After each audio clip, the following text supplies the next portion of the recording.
Bien, eh ben, nous avons Thierry Messant maintenant en ligne, plus qu'en ligne, sur cette matinale, pour conclure cette matinale de géopolitique profonde, avec beaucoup d'invités de qualité, que ce soit Marc-Gabriel Draghi, Bruno Gollnisch, nous venons de quitter Youssef Indy, et maintenant, pour clore et conclure en beauté, Thierry Messant, on va tout de suite vérifier votre son, mon cher Thierry. Bonjour, Oui, bienvenue dans cette bonjour. matinale. Bonjour. Très bien. Bon, Mm. bah écoutez, voilà, on va faire en sorte que vous soyez le plus audible possible. Et puis, la prochaine fois, nous nous verrons sur un plateau. On va fixer un rendez-vous. Mhm. Voilà, et ça nous permettra aussi de vous avoir en chair et en os. Il y a toujours ce souci d'être en distanciel. Néanmoins, j'ai heureusement toujours de la matière avec vous. Et cette matière, je la retrouve en allant consulter Réseau Voltaire, où bien ce que vous développez est d'actualité. On parle, il y a aussi une lettre, il y a aussi voilà, tout un lien, c'est un réseau, hein, comme le nom l'indique, Voltaire. Et j'aurais peut-être aimé, Thierry Messant, qu'on commence par l'un de vos articles qui colle bien à l'actualité et peut-être à la résolution, à la solution de ce qui se passe aujourd'hui à Gaza. C'est-à-dire que vous affirmez dans un article, Donald Trump découple les Mm. États-Unis d'Israël. J'aimerais peut-être que l'on commence par cela, parce qu'on voit bien ce qui se passe, la course en avant de Netanyahou, et vous avez été un des premiers à dire attention, Trump essaie réellement de changer les choses.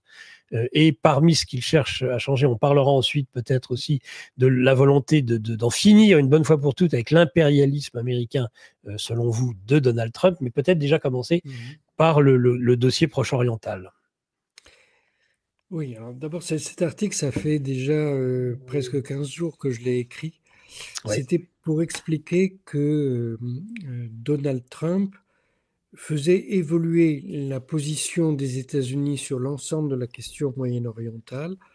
En fait, d'abord, il faut avoir en tête que les États-Unis ne vont jamais condamner l'État d'Israël. Je dis bien l'État d'Israël, pas le gouvernement de Netanyahou, l'État d'Israël.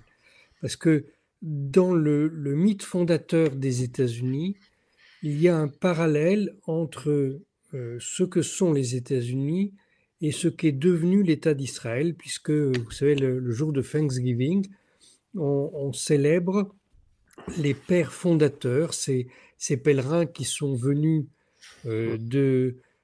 depuis, en fait, on dit l'Angleterre, mais ils sont venus des Pays-Bas et qui ont fui le pharaon qui était le roi d'Angleterre. Ils ont traversé la mer Rouge qui est l'océan Atlantique et ils ont fondé la colonie de Plymouth qui a été le début de la colonisation de l'Amérique du Nord. Donc ces gens-là, ils ont découvert une nouvelle terre promise, ils établissent une lumière sur la colline, ils vont éclairer le monde, exactement comme les anciens Hébreux ont découvert une terre promise en Palestine. Voilà. Donc il y a ce parallèle et ça ne changera pas. Tous les présidents des États-Unis, de George Washington à Donald Trump compris, ont tous fait allusion à ça. Mais ce qui se passe aujourd'hui en Israël, ça n'a rien à voir avec ça, puisque Oui. ce à quoi nous assistons, c'est le massacre des populations de Gaza. Et Donald Trump avait déjà dit qu'il allait découpler les États-Unis des crimes qui ont lieu aujourd'hui à Gaza. Et en fait, c'est ce qu'il a fait de manière très visible quand il a négocié de manière séparée la paix avec Ansar Allah au Yémen. Vous savez, Ansar Allah, Bien sûr. c'est ce groupe Qui qu'on appelle ici péjorativement les Houthis, la qui bande de la famille Houthi. Donc Ansar Allah exprime sa solidarité avec les Gazaouis, c'est le seul pays qui le fait, hein.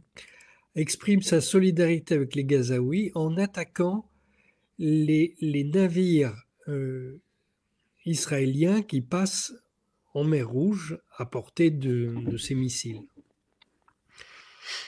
Et il se trouve que les Britanniques et les États-Unis ont réagi à ça en attaquant le Yémen, qui du coup a attaqué aussi les navires des États-Unis et du Royaume-Uni, et même Ansar Allah a attaqué le groupe naval du porte-avions des États-Unis en mer Rouge. Bon. Donc c'est un conflit qui prend une très grosse ampleur. Pendant 3 mois, les États-Unis et le Royaume-Uni ont décidé de taper un maximum sur Ansar Allah, puis ils se rendent compte qu'ils n'arrivent à rien du tout, puisque c'est un groupe qui a déjà vécu une décennie de guerre absolument atroce contre l'Arabie saoudite et contre Israël, puisqu'Israël participait à cette guerre depuis un état-major commun israélo-saoudien qui était installé en Afrique, au Somaliland, de l'autre côté de la mer Rouge. Oui. Donc, le président Trump a décidé de négocier séparément avec Ansar Allah. Il n'en a pas averti le Royaume-Uni, qui était son allié militaire sur place, et il n'en a pas averti l'État d'Israël, qui était officiellement son allié, même s'il ne participait pas aux dernières opérations militaires. Il a conclu un accord, et seulement après l'avoir conclu, il en a informé ses partenaires. Donc, c'est clair, il n'y a plus d'alliance militaire entre les États-Unis et Israël. Et juste après, nous avons appris qu'il avait fait libérer un otage ayant la double nationalité israélo-états-unienne qui avait été fait prisonnier par la résistance palestinienne le 7 octobre. Et là encore, Israël a été tenu à l'écart alors qu'il a la double nationalité.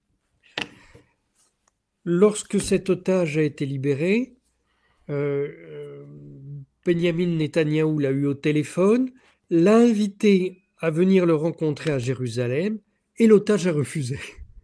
On ne rencontre plus Netanyahou. C'est vraiment des symboles très très forts. Hein. Bien sûr. Alors, c'est sûr.